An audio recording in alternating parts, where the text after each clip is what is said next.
अस्सलाम वालेकुम दोस्तों, साबिक सदर परवेज़ मुशर्रफ इंतकाल कर गए हैं, लेकिन वो हमेशा इमरान ख़ान के लिए नेक ख्वाहिशात रखते थे, क्योंकि वो इमरान ख़ान को बाकी सियासतदानों से मुख्तलिफ समझते थे। लेकिन इमरान ख़ान इन पर तनकीद करते थे सिर्फ़ इसलिए कि इन्होंने NRO दिया इन दो ख़ानदानों को, जिस पर मुशर्रफ ने भी बाद में इकरार किया कि NRO देना उनकी सबसे बड़ी गलती थी।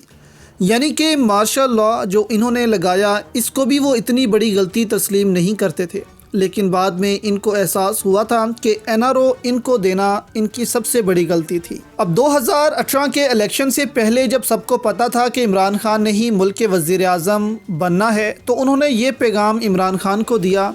आप ये सुने, फिर आपको बताते हैं कि कमर बाजवा और बाकी जनरल्स को मुशर्रफ से इबरत क्यों हासिल करनी चाहिए। जो इमरान को मैं ये कहूँगा, बाहर निकलो, यूज़ करो अपनी पर्सनैलिटी को। और ये पर्सनैलिटी यूज़ करने में ये चाइना, अमेरिका जितने भी हैं, ये जब आप लीडर से मिलते हैं तो ये आपकी personality versus personality of the other leader, ये दोनों की पर्सनैलिटी का क्लैश होता है। जिसकी विल ज़्यादा है, जिसकी रिजॉल्व ज़्यादा है, वो ओवर बेयर कर जाता है, उसकी बात चलती है। तो यहाँ कोशिश नहीं हो रही है तो किसकी बात चलनी है। तो ये चीज़ें इमरान को या तो सिखाने वाला कोई हो, बताने वाला हो, तो ये खुद करे और समझे। अब देखें, मुशर्रफ जितना ताकतवर सदर शायद ही पाकिस्तान में अभी तक आया हो, और पूरी दुनिया के लीडर्स मुशर्रफ से मिलते वक्त एक दफ़ा हिल जाते थे।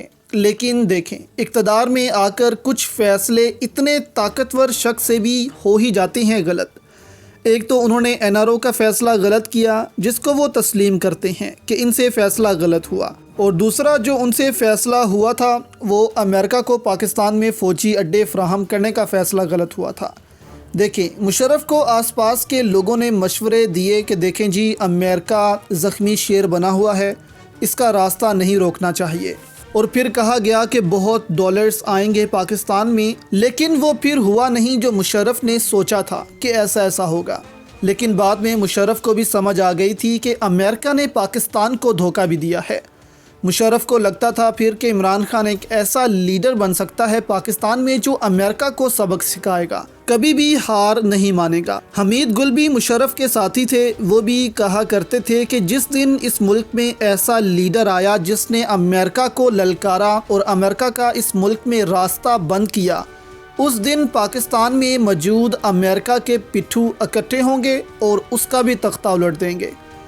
देखें, कमर बाजवा को हम गाली देते हैं आज, लेकिन अगर देखा जाए तो असल मसला ही इस निज़ाम का है जो अमेरिका को अलाउ करता है कि वो इस मुल्क में मुदाखलत करे, और वो भी यहाँ घुसता है, माइंड वॉश किए जाते हैं और अमेरिका इसमें अपना फ़ायदा देखता है। अब कमर बाजवा क्यों अमेरिका में जाकर कहा करते थे कि इनको तो अमेरिका बहुत पसंद है, चीन के तो खाने तक इनको पसंद नहीं, क्योंकि जो आस पास इनके लोग थे वो इनके जहनों में डालते हैं बातें। करोड़ों डॉलर्स इन लोगों पर खर्च होते हैं जो आसपास होते हैं एक बड़े लीडर के, और वो लोग फिर उस बंदे का माइंड वॉश करते हैं। इमरान खान ने अमेरिका का सही रास्ता बंद कर दिया था पाकिस्तान में, लेकिन कमर बाजवा की मदद से फिर इमरान खान की हुकूमत को घर भेजा गया और अमेरिका का रास्ता खोला गया। अब देखें, इस वक्त कमर बाजवा ने ताकत में आकर ये फैसला तो कर लिया, लेकिन आज जब इनके पास ताकत नहीं है तो अगर इनकी भी कुर्बानी देनी पड़ी तो दी जाएगी। अब बात करते चलें कि जनरल्स को क्यों मुशर्रफ से इबरत हासिल करनी चाहिए। मुशर्रफ को तो फिर भी पाकिस्तान में हीरो समझा जाता है। वो अलग बात है कि अदालतों ने मुशर्रफ को फांसी की सज़ा सुनाई हुई थी, क्योंकि इन्होंने आईने पाकिस्तान तोड़ा था। इस फैसले पर पाकिस्तानी अवाम ने भी प्रोटेस्ट किया था, क्योंकि अवाम मुशर्रफ को हीरो समझती थी। लेकिन आज कमर बाजवा को तो पाकिस्तानी गद्दार कहते हैं। आज पाकिस्तानी खुद मुतालबा करती हैं कि कमर बाजवा का कोर्ट मार्शल किया जाए। तो जब कमर बाजवा के ख़िलाफ़ केसेस खुलेंगे तो अवाम खुश होगी, और मुशर्रफ से इनको इबरत हासिल करनी चाहिए, क्योंकि ये एंड होता है हर इंसान का, बेशक वो कितना ताकतवर जनरल हो।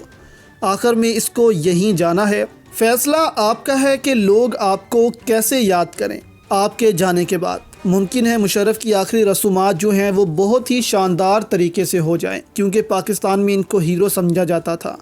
8 سال وہ ملک کے صدر رہے ہیں اور پاکستان کے لیے انہوں نے بہت کچھ کیا۔ وہ سب سے پہلے اس ملک کی اور اس ملک کی عوام کی بات کرتے تھے اور اپنی ذات کو پیچھے رکھتے تھے، لیکن قمر باجوہ پر جب یہ وقت آئے گا اس وقت عوام شاید ان کے ساتھ کھڑی بھی نہ ہو، اور شاید دعا کے لیے عوام کی جانب سے ہاتھ بھی کھڑے نہ ہوں، کیونکہ قمر باجوہ نے صرف اپنے لیے سوچا، اپنی ذات کے لیے سوچا، اپنے بچوں کے لیے سوچا، کبھی بھی اس ملک کی عوام کے لیے نہیں سوچا، اس ملک کے لیے نہیں سوچا کہ ایک ایسی حکومت کو انہوں نے گھر بھیجا جو اس ملک کی معیشت کو بہت اچھے طریقے سے سنبھال رہی تھی۔ آج ملک کے غریب عوام کا یہ حال ہے کہ ان کے پاس 2 وقت کی روٹی کھانے کو آٹا نہیں ہے، آٹا ہی اس قدر مہنگا کر دیا گیا ہے۔